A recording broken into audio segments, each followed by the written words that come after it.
early days of creation, before Eve was ever crafted from Adam's rib, there was Lilith, a name that echoes through ancient texts and whispers in the shadows of forgotten lore. Lilith wasn't born from Adam's side, molded as a companion like Eve. No, Lilith was something different, something fierce. She was created from the same earth as Adam, and equal in every sense.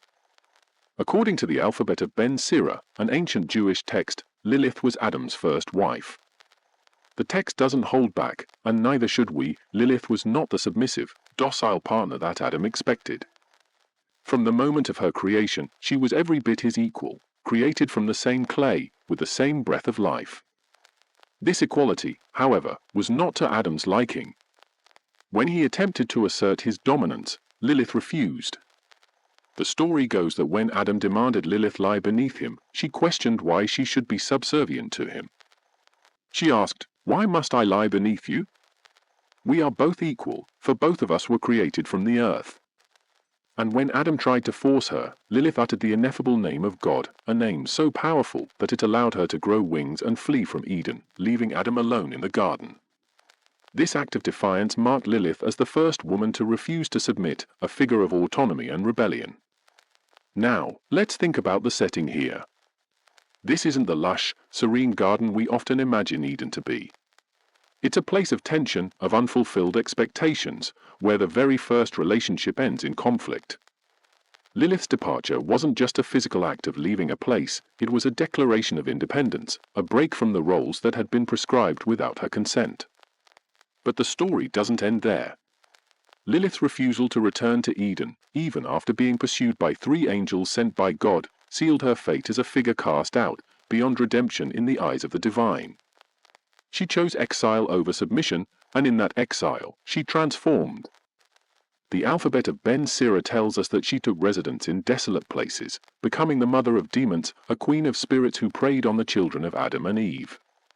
This transformation of Lilith from Adam's equal to a demonic figure is a powerful narrative of the consequences of defiance and the relentless pursuit of autonomy. Her story is one of tragedy, strength, and rebellion. She becomes a symbol of the untamed, the uncontrolled, something that couldn't be fitted into the neat, orderly design of Eden. Lilith's name would go on to inspire fear and reverence alike, but it's her origin as Adam's first wife, her bold refusal to submit, that gives her story its real power. This is where the roots of her legend lie, not in the fearsome queen of demons she becomes, but in the woman who dared to say no in a world where she was supposed to be silent. But what happened to Lilith after she fled Eden? According to Kabbalistic texts and the Zohar, her journey was far from over. Lilith found herself in desolate, barren lands, far from the orderly paradise of Eden. These were not just physical spaces, but spiritual wastelands, realms devoid of divine light, where chaos reigned. In this environment, Lilith's nature began to change. The Zohar, a foundational work of Kabbalistic mysticism, tells us that Lilith, in her solitude, became the consort of Samul, the angel of death. This union wasn't just a partnership, it was a merging of powers, a dark alliance that solidified her place in the infernal hierarchy. Samul, a figure often associated with destruction and malevolence, found in Lilith a counterpart who matched his strength and will. Together, they became the rulers of the demonic forces, with Lilith taking on the role of the mother of demons. The Zohar speaks of Lilith giving birth to countless demonic offspring, spirits that would plague humanity, feeding on the fear and sins of men. Her children were not just physical beings, but embodiments of the darker aspects of human nature, lust, envy, wrath. But Lilith's influence didn't stop at just bearing demons. She became a seductress, a figure who would lure men into sin, particularly targeting those who were alone or vulnerable. The Zohar describes her as a screech owl, a nocturnal creature that preys on the weak, a symbol of her role in leading humanity astray. Lilith's beauty, once an aspect of her equality with Adam, became a weapon, a means to draw men into her grasp, turning their desires against them. And here's where things get really interesting. The Kabbalistic texts don't just paint Lilith as a one-dimensional villain. They delve into the complexities of her character, showing that her actions were driven not only by malice but by a deep-seated sense of injustice. Lilith, in these texts, is a being who was wronged by the divine order, and her rebellion is as much a fight for autonomy as it is a descent into darkness. The Zohar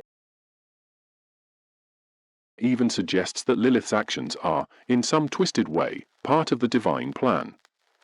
By challenging the purity of humanity, she forces them to confront their own weaknesses, to strive for redemption. It's a harsh, almost cruel perspective, but one that adds depth to her character. Lilith isn't just evil for the sake of evil, she's a force that pushes humanity towards growth, albeit through pain and suffering. She represents the darker side of the human spirit, the part that refuses to be tamed, that fights against the constraints of society and the divine. In her story, we see the dangers of unchecked freedom, but also the strength that comes from standing one's ground, no matter the cost. With Lilith's departure from Eden and her transformation into the Queen of Demons, Adam was left alone, and it became clear that he needed a companion who would align more closely with the intended order. This is where Eve enters the story, but her creation was fundamentally different from Lilith's. Unlike Lilith, who was formed from the same earth as Adam, Eve was created from Adam's rib, a part of him, suggesting a closer bond, but also a clear hierarchy. This difference set the stage for the events that would forever alter the course of humanity. Genesis 2 verses 21 to 22 describes this moment. So the Lord God caused a deep sleep to fall upon the man, and while he slept took one of his ribs and closed up its place with flesh. And the rib that the Lord God had taken from the man he made into a woman and brought her to the man. Eve was not just another being made from the earth, she was part of Adam, symbolizing her role as a partner and, in many ways, a dependent of Adam.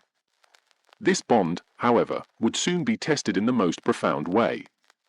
Eve's arrival in Eden brought a new dynamic, one that was meant to restore harmony in the garden.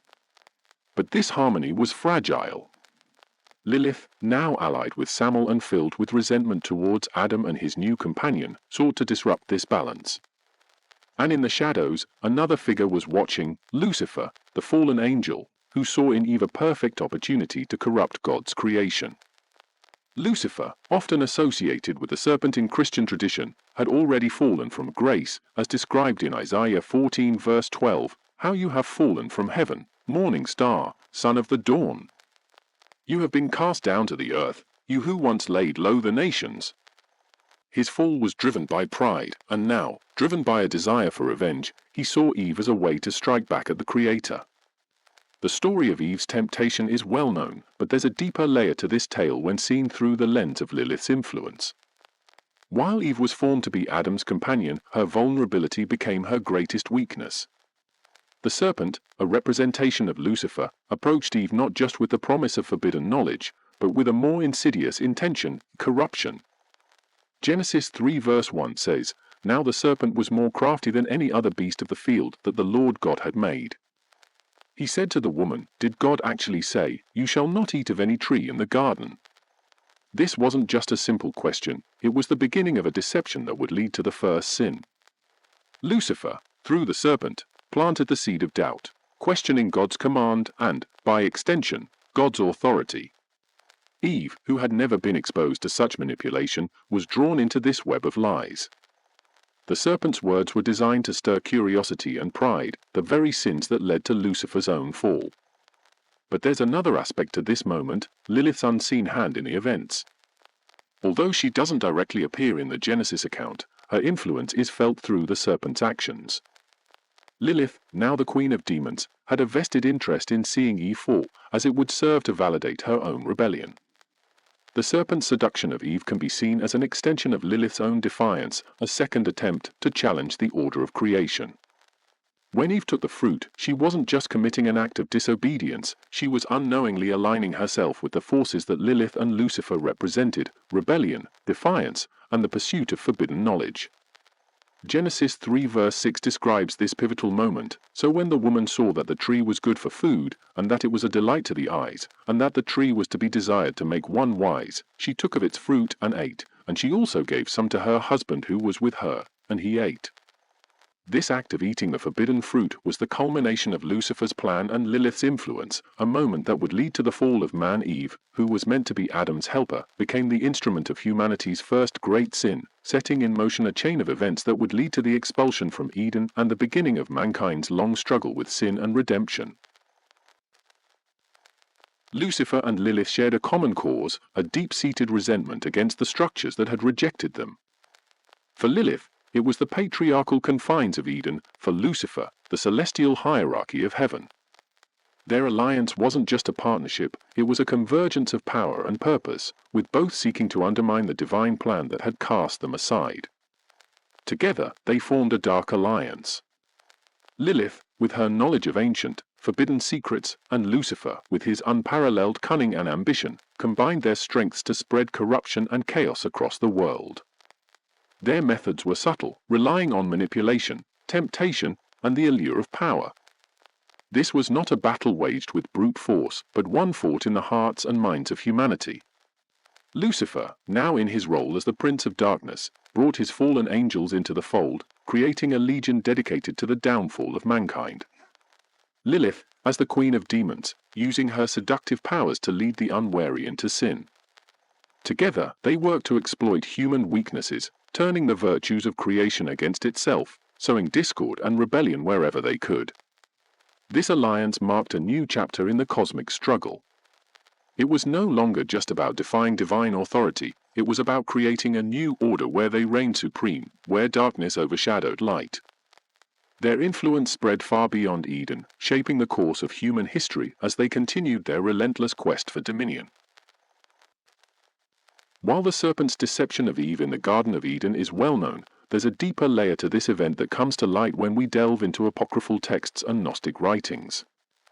In these ancient texts, we find hints that Eve's temptation was not just a momentary lapse in judgment, but part of a much grander, more sinister plot. The Gnostic text The Hypostasis of the Archons offers a unique perspective on this event.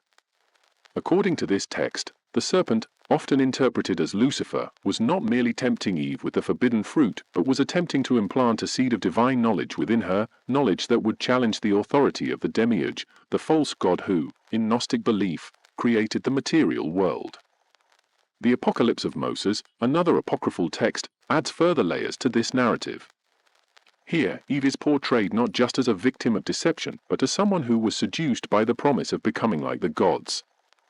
This seduction wasn't just physical or intellectual, it was spiritual. The text describes how the serpent approached Eve with a cunning blend of truth and lies, offering her the fruit as a means to unlock hidden wisdom. Your eyes shall be opened, and you shall be as gods, knowing good and evil. Apocalypse of Moses 19:3. But there's more to this seduction than just the promise of knowledge. The Gnostic text The Gospel of Philip presents an even more provocative idea, that Eve's encounter with the serpent was not purely symbolic, but involved an actual union between them. This union, according to the text, resulted in the birth of Cain, who is portrayed not as Adam's son, but as the offspring of a darker, more powerful entity. The rulers took Adam and Eve and put them in paradise. They commanded them not to eat of the tree. Yet their intention was to have them eat of it and be defiled. Gospel of Philip 66:20.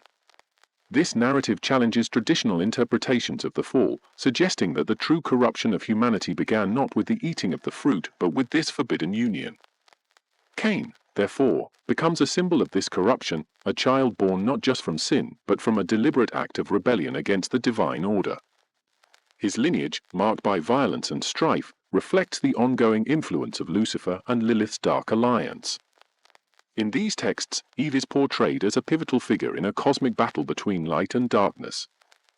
Her seduction by Lucifer, whether through the serpent or in more intimate terms, represents the moment when humanity's innocence was lost and the world was set on a path toward inevitable conflict. This moment wasn't just a fall from grace, it was the beginning of a struggle that would define the human experience, a struggle between the forces of creation and the powers that seek to subvert it. The Genesis Apocryphon, an ancient text discovered among the Dead Sea Scrolls, offers a fascinating yet unsettling insight into the origins of Cain, suggesting that his birth was not a simple consequence of Adam and Eve's union, but rather the result of a much darker encounter. According to the Genesis Apocryphon, Eve, after her encounter with the serpent, conceived and bore Cain. But this text hints that Cain's true paternity was not of Adam, but of the serpent, who in many interpretations is identified with Lucifer. This notion is further supported by other pseudepigraphal texts, which imply that Cain was marked from birth, not just physically, but spiritually, as the offspring of a being who was in direct rebellion against God. One such text, the Apocalypse of Adam, provides a cryptic yet revealing account. It describes how Adam, after the birth of Cain, realized that this child was different, that his very nature was tainted by the influence of something other than the pure breath of God. And Adam knew his wife again, and she bore a son, and he called his name Seth, for God, said she, hath appointed me another seed instead of Abel, whom Cain slew. The Genesis Apocryphon expands on this by detailing Adam's growing suspicion and eventual realization of Cain's true origins. Adam, aware that something was amiss, saw in Cain a reflection of the serpent's cunning, a being who carried within him the seeds of discord and violence. This is not just a tale of familial betrayal, it is a narrative of cosmic significance, where the birth of Cain represents the physical manifestation of the rebellion that began with Lucifer and Lilith. The idea of Cain as the progeny of Lucifer also explains the rapid descent into violence and sin that follows his birth. Cain, driven by jealousy and anger, commits the first murder by killing his brother Abel. The pseudepigraphal texts suggest that this act was not just a crime of passion, but the inevitable outcome of Cain's corrupted nature, a nature inherited from his father, the serpent. Cain's lineage, therefore, becomes a lineage of strife and conflict, a bloodline marked by a constant struggle against the divine order. The Book of Jubilees, another pseudepigraphal text, further explores this idea by tracing the descendants of Cain, who are depicted as builders of cities, creators of tools, and inventors of various arts, yet always with a shadow of violence and corruption hanging over them. Cain's bloodline, it suggests, is one that is destined to clash with the descendants of Seth, the son whom Adam and Eve bore after Abel's death, as a replacement for the lost innocence of their first son. The Genesis Apocryphon and other pseudepigraphal writings thus present a Cain who is far more than just the first murderer. He is the embodiment of the consequences of the cosmic betrayal that began with Eve's seduction, a living reminder of the union between humanity and the forces of darkness that sought to undermine the divine plan from the very beginning. Lilith, now the queen of demons, and Lucifer, the fallen angel, didn't just set their sights on the early days of creation, their reach extended far beyond, into the hearts and minds of humanity for generations to come. Their legacy is not just in the direct actions they took, like the seduction of Eve or the birth of Cain, but in the pervasive influence they left on the world, a world that would forever be caught between the forces of light and darkness. Throughout history, Lilith and Lucifer have been depicted in various ways across different cultures and religious traditions. In Jewish mysticism, Lilith became a symbol of the dangers of unchecked female autonomy, a cautionary tale about the consequences of defying established norms. In Christian tradition, Lucifer's rebellion became the ultimate example of pride and ambition gone awry, a story meant to illustrate the perils of challenging divine authority. But their influence goes deeper than mere allegory. The Book of Enoch, an ancient text that delves into the mysteries of the fallen angels, describes a world where the offspring of these rebellious beings, the Nephilim, wreaked havoc on the earth, spreading violence and chaos wherever they went.